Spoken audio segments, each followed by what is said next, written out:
नमस्कार विद्यार्थियों, स्वागत है आपका हमारे YouTube channel online classes by SL Jat. आज की जो हमारी क्लास है वह है कार्य पुस्तिका गणित कक्षा 5 के अंतर्गत कार्यपत्रक 56। आज की क्लास में हम कार्यपत्रक 56 कॉल करेंगे जो पेज नंबर 56 पर है। चलिए शुरू करते हैं और करते हैं कार्यपत्रक 56।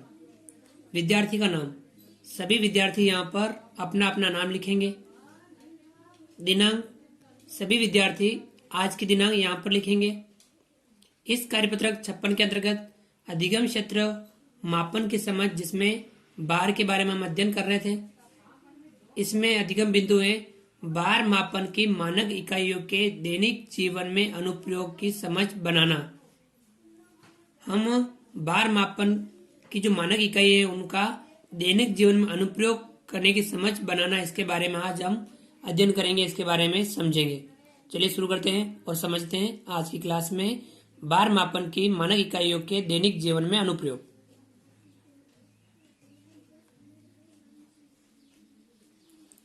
पहला हल कीजिए। इसमें जो पहला सवाल है, विजय बाजार से 500 ग्राम टमाटर, 250 ग्राम मिर्च, 2 किलोग्राम आलू तथा 1 किलोग्राम 400 ग्राम लौकी खरीदता है, तो बताओ विजय के पास कुल कितना भार या वजन हुआ। हमें सवाल को ध्यानपूर्वक पढ़ना है और पहले सवाल को ध्यानपूर्वक समझना है और उसके बाद में हल करने की तरफ बढ़ना है। विजय बाजार से 500 ग्राम क्या लाया? टमाटर, 250 ग्राम मिर्च, 2 किलोग्राम आलू तथा 1 किलोग्राम 400 ग्राम लौकी खरीदता है।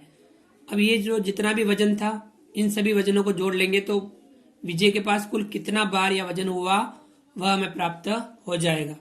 चलिए हम जोड़ते हैं। एक साइड लिखेंगे हम किग्रा और एक साइड लिखेंगे हम ग्राम। सबसे पहले क्या है, टमाटर कितने हैं? 500 ग्राम, तो 500 ग्राम में हम लिखेंगे टमाटर। फिर उसके बाद में 250 ग्राम मिर्च, 250 ग्राम मिर्च। उसके बाद में 1 किलोग्राम 400 ग्राम 2 किलोग्राम आलू। आलू कितने हैं? 2 किलोग्राम आलू। उसके बाद में 1 किलोग्राम 400 ग्राम लौकी। 1 किलोग्राम 400 ग्राम लौकी, ये हमने लिख दिया। अब इन सबको क्या करना है? जोड़ना है। तो उसके पास कुल कितना वजन या कुल कितना भार है वह आ जाएगा। चलो, टमाटर में किलोग्राम में कुछ नहीं, मिर्च में भी किलोग्राम में कुछ नहीं और आलू में ग्राम में कुछ भी नहीं है। अब इन सबको क्या करना है? हमें जोड़ना है। चलिए जोड़ते। 0 ये आया 0, 5 तो ये आया 5, 5 और 2 7, 7 में 4 जोड़ेंगे, 7 में 4 11, 11 का 1 हासिल लगा 1, 1 2 3 और 1 4, यानी कुल वजन, कुल भार या वजन कितना हुआ? 4 किग्रा 150 ग्राम, 4 किलोग्राम 150 ग्राम कुल वजन विजय के पास हुआ। तो ये इस प्रकार से हमने अलग अलग वजन या भार को जोड़ करके हमने कुल योग किया, कुल वजन कुल भार प्राप्त किया। आगे बढ़ते हैं, करते हैं इसका अगला सवाल। एक दुकानदार के पास 540 किलोग्राम चावल है। दुकानदार को 15 ग्राहक को चावल देने हैं, तो बताइए एक ग्राहक को कितने चावल मिलेंगे। अब दुकानदार के पास 540 किलोग्राम चावल है। कितने हैं? 540 किलोग्राम चावल है। दुकानदार को कितने ग्राहकों को देना है? 15 ग्राहकों को चावल देना है, तो बताइए एक ग्राहक को कितना मिला। 540 के कितने भाग करने हैं? 15 भाग करने। अर्थात हमें 540 में किसका भाग देना है? 15 का भाग देना है। तो हम प्राप्त कर सकते हैं 540 में भाग देंगे हम 15 का। 15 का पाड़ा बोलेंगे, 15 एकम 15, 15 दूनी 30, 15 45, 15 चौके 60 ज्यादा हो जाता है, 15 तिया 45, 54 में से 45 घटाएंगे, 4 में से 5 नहीं घटे, इधर से लिया, यहाँ 4 और यहाँ 14, 14 में से 5 घटाएंगे तो कितने बचेंगे 9, 14 में से 5 घटाएंगे बचे 9 और 4 में से 4 गया तो बचेगा 0 और ऊपर से उतारेंगे 0। अब 15 का भाग हम 90 में देंगे। 15 एकम 15, 15 दूनी 30, 15 तिया 45, 15 चौके 60, 15 पूर्ण 75, 15 छंग 90, 15 छंग 90 तो कितना बचा 0। 90 में से 90 घटाया 0 बचा, यानी भागफल कितना प्राप्त हुआ 36। अर्थात प्रत्येक ग्राहक को चावल मिलेंगे, हम लिखेंगे प्रत्येक ग्राहक को चावल मिलेंगे। कितने चावल मिलेंगे 36 किग्रा या 36 किलोग्राम प्रत्येक ग्राहक को चावल मिलेंगे। 540 किलोग्राम को हमने 15 ग्राहकों में बांटा तो प्रत्येक ग्राहक को कितना मिला 36 किलोग्राम चावल। ये था आपके सवाल नंबर दूसरा। आगे बढ़ते हैं और करते हैं इसका अगला सवाल। सवाल नंबर 3। दिलीप के पास 68 किलोग्राम 550 ग्राम शक्कर थी, उसमें से उसने 19 किलोग्राम 680 ग्राम शक्कर का उपयोग कर लिया, तो बताओ दिलीप के पास कितनी शक्कर बची। अब सवाल को समझो। दिलीप के पास 68 किलोग्राम 550 ग्राम शक्कर थी। अब उसने उसमें से 19 किलोग्राम 680 ग्राम शक्कर का उपयोग कर लिया, बताओ दिलीप के पास कितनी शक्कर बची।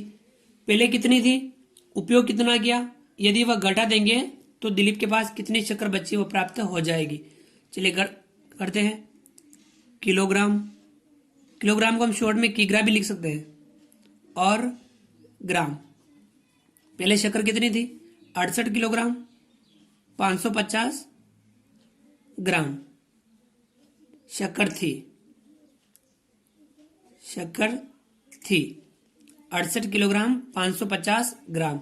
उपयोग कितने की 19 किलोग्राम 680 ग्राम, 19 किलोग्राम 680 ग्राम उपयोग की। कुल शक्कर में से जितनी उपयोग की वह घटा देंगे तो हम शक्कर बची, शक्कर बची कितनी शक्कर बचेगी वह आ जाएगी। कुल जो शक्कर थी उसमें से जितनी शक्कर उपयोग की वह घटा देंगे तो हमें प्राप्त हो जाएगी कि अब शक्कर कितनी बची।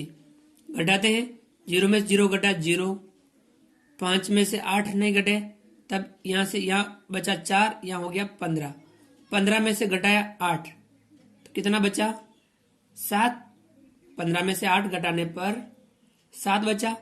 अब 4 में से 6 नहीं घटे, यहां से हम कम करेंगे, यहाँ 7, यहाँ हो गया 14, 14 में से 6 घटाएंगे, 14 में से 6 घटाएंगे तो कितना बचेगा 8।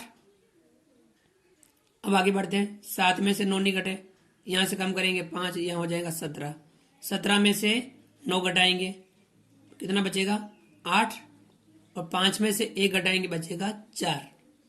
अब शक्कर कितनी बची 48 किलोग्राम 870 ग्राम शक्कर बची। तो ये इस प्रकार से हमने सवाल नंबर तीसरा घटाव की सहायता से हल किया। चलिए आगे बढ़ते हैं, करते हैं इसका अगला सवाल।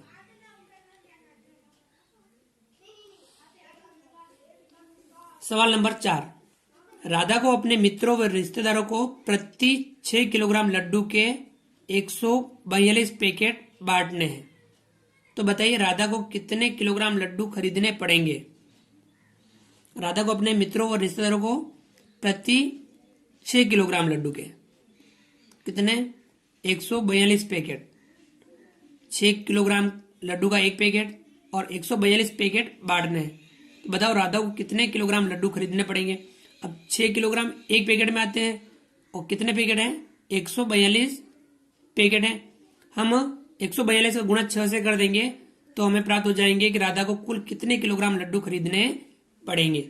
चलिए हल करते हैं। पैकेट कितने हैं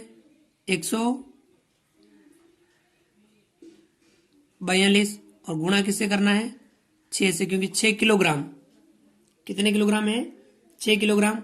6 का गुणा 2 से, 6 दूनी 12, 12 का 2, हासिल लगा 1, 6 चौके 24, 24 और 1 25, 25 का 5, हासिल लगा 2, 6 एकम 6, 6 और 2 8,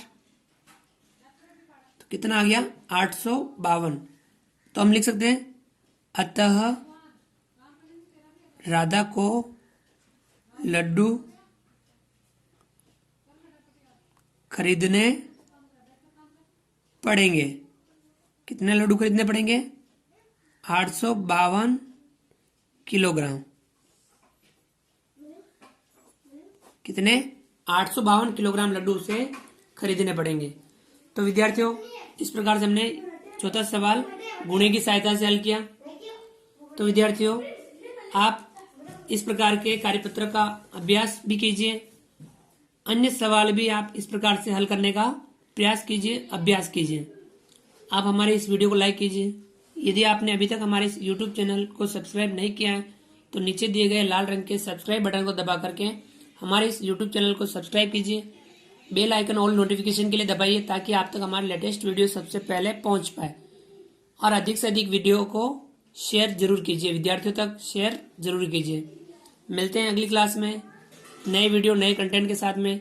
तब तक के लिए थैंक यू, धन्यवाद, जय हिंद, जय भारत। आपका दिन शुभ रहे।